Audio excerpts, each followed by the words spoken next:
al-mukarramin, para wakil talqin, para kiai, para ulama, alimin ulama, asatidah-asatidah, muballighin, muballighah, Nahaya, Basyarul Priyatno, dan kita semua yang hadir pada pagi ini di majelis yang mulia, majelis Manaqib Online Internasional pada sesi subuh ini.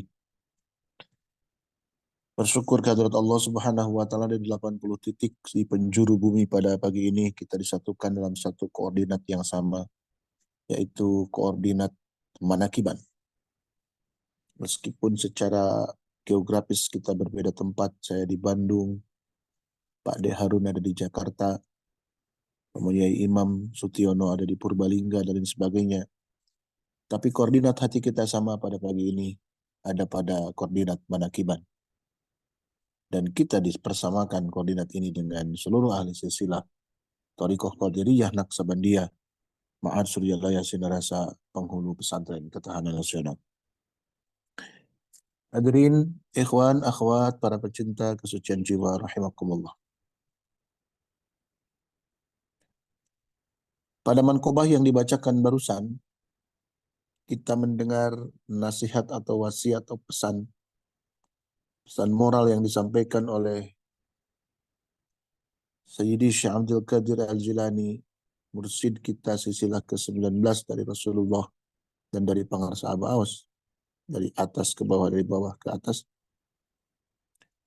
Salah satu pesan yang disampaikan oleh beliau kepada putranya Abdul Razak, yaitu hendaknya kita tidak bersandar kepada selain Allah, meskipun itu adalah teman atau keluarga kita sendiri. Ini adalah panduan kita dalam menjalani kehidupan. Bahwa kita mestinya bersandar hanya kepada Allah Subhanahu wa Ta'ala. Tidak kepada siapapun selain Allah Subhanahu wa Ta'ala. Jangan bersandar kepada sahabat, karena sahabat boleh jadi akan ada ujung persahabatannya karena perbedaan pilihan, karena perbedaan sikap, karena perbedaan pandangan, dan lain sebagainya. Jangan bersandar pula kepada keluarga. Boleh jadi alasan-alasan tadi yang kita sebutkan berkaitan dengan pertimbangan bersandar kepada sahabat ada pada keluarga kita. Atau bahkan yang lebih ekstrim lagi, keluarga kita boleh jadi yang kita jadikan sandaran justru lebih dahulu pulang kepada Allah dibandingkan kita. Yang paling penting yang harus kita catat dan harus kita insafi apa yang disampaikan oleh guru agung kita semua. Beliau sering menyampaikan begini, tidak wajib orang lain itu hormat kepada kita. Karena kalau kita berharap orang lain hormat kepada kita, kita bisa kecewa. Karena tidak ada yang hormat kepada kita. Yang wajib adalah kita hormat kepada orang lain. Tidak wajib orang lain menghargai kita. Kalau kita terus berharap dihargai orang lain, bisa-bisa kita kecewa jika tidak ada yang menghargai kita semua. Yang wajib adalah kita menghargai orang lain.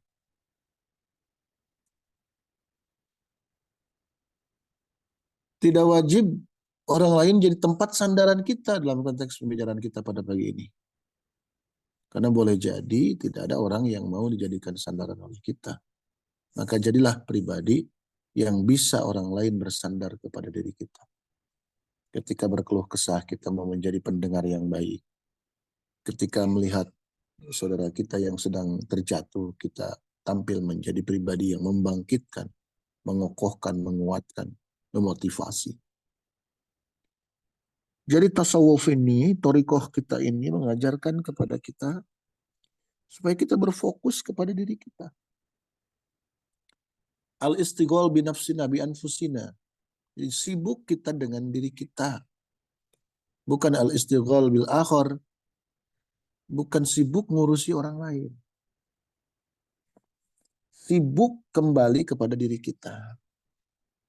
Kalau kita sedang menunjuk sesuatu, telunjuk kita satu ke orang lain, sementara setidak-tidaknya 3 jari kembali kepada diri kita sendiri. Jauh hari pengarsa Abawa sering mengulang-ulang kepada kita semua. bahwa kalau seorang penceramah berbicara, sesungguhnya dia sedang menceramahi dirinya sendiri. Lihat, perhatikan, mulutnya satu, telinganya dua. Mulutnya di depan, telinganya menghadap ke depan. Artinya, apa yang dibicarakan, yang disampaikan, yang diceramahkan, yang dipidatokan itu, sesungguhnya kalau kita melihat filosofi telinga yang menghadap ke depan, mulutnya hanya satu, kita lebih banyak mendengar ucapan kita sendiri, ceramah kita sendiri, pidato kita sendiri, nasihat-nasihat kita sendiri dibandingkan orang lain. Dan kita menjadi orang yang pertama menerima itu, mendengarkan itu, mengakses itu. Jadi targetnya bukan diarahkan kepada orang lain. Oke, itu sebagai impact, itu sebagian side effect, itu sebagai target nomor kesekian. Tapi yang pertama adalah diri kita sendiri. Begitu. Di bagian sebelumnya tadi dibacakan bahwa jagalah syara dan batas-batasnya syara. Mari kita berfokus kepada diri kita sendiri untuk memastikan bahwa syariat yang kita ikuti, yang kita pedomani, yang kita amalkan, kita amankan, kita lestarikan. Dalam bentuk tata cara beribadah dan lain sebagainya yang berhubungan dengan syariat. Termasuk konsistensi istiqomahnya kita untuk mengikuti seluruh gerak ahwal guru agung kita semua. Mari pastikan oleh diri kita semua. Membuat list. Kalau pagi hari ini ada sholat isyraq, pasti ada. Ya, istikharah dan seterusnya dan seterusnya, seluruh rangkaian sampai kifaratul baul pasca kita melaksanakan sholat sunat duha. Mari kita list mana yang sudah kita bisa lakukan secara konsisten, mana yang belum, mana yang masih bolong-bolong. Ini sekali sholat, sekali amalia, sebulan tidak. Kita jujur kepada diri kita sendiri. Kita fokus kepada diri kita sendiri. Karena setelah kita memastikan beberapa hal yang kita sebetulnya belum maksimal, lalu kita mengupayakan diri untuk berbuat semaksimal mungkin dalam hal tersebut, secara resonansi nanti juga akan menular kepada orang lain. Orang tidak harus banyak berceramah, berbicara, ketika ingin menunjukkan bagaimana konsistensi dalam berzikir, beramaliyah dan sebagainya. Tapi dengan kita terus istiqomah juga, orang lain akan melihat gimana ya. Saya ingin rajin zikir seperti Pak D. Harun. Padahal kita tidak pernah ngomong apa-apa. Kita terus berusaha memastikan bahwa kita konsisten berzikir, nikmat dalam berzikir, tertib dalam berzikir, dan lain sebagainya. Orang lain terkena resonansinya. Ya, saya pingin banget seperti kayak Pak D. Harun misalnya gitu ya. Yuk mari kita kembali. Apa patokannya? Batas-batas syariat. Kata Rasulullah, ala likulli syai'in hima wa himallah maharimu. Ketahuilah bahwa segala sesuatu ada pagarnya, ada batasnya. Wahimallah, dan pagar-pagar batas-batas agama Allah itu apa? Maharimuhu, hal-hal yang diharamkan di dalam Islam, diharamkan oleh Allah Subhanahu wa taala. Diharamkan oleh Rasulullah sallallahu alaihi wasallam. Apa bentuknya? Salah satu yang diharamkan itu adalah lalai kepada Allah, tidak ingat kepada Allah, ghaflah kepada Allah. Penyakit ini adalah sumber ya dari segala maksiat, itu adalah lalai. Kita tidak menghargai peran orang lain, itu juga lalai. Ya.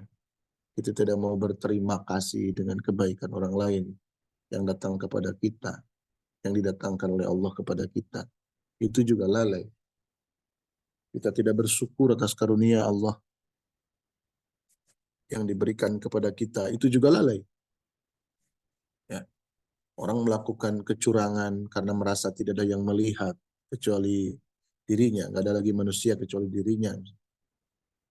Itu juga lalai karena dia tidak menyadari bahwa ada sosok, ada zat yang kapan saja, di mana saja, sedang apa saja, terus memantau kita semua, memonitor kita semua, men-CCTV kita semua.